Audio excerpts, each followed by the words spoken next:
大家好，欢迎来到快乐手工。咱们今天呢来做一个可爱造型的口巾包。首先呢，咱们画口巾的图纸，图纸里边的这条弧线呢就是口巾的外轮廓哈，然后两端向外扩1.5厘米，再画出外边的这条弧线。大家看哈，这两点呢是口巾的直口，就是里子面子缝合时的中点，然后再画图纸的下半部分。今天的口巾呢是一个兔子的脸蛋儿，所以呢圆鼓鼓的，整个图纸呢像个饭团。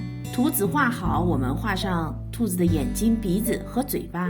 今天的图案呢非常的简单，我们只要画对称了就好看。根据咱们画好的图纸，我们需要剪出2份面子、2份里子，布棉呢烫在面子上，放1厘米的缝缝，还需要4份兔子的耳朵材料。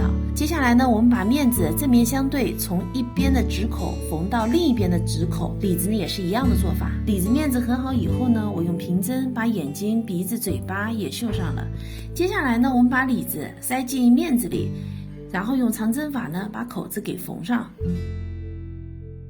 现在口巾呢就剩最后一步了，就是装口巾哈。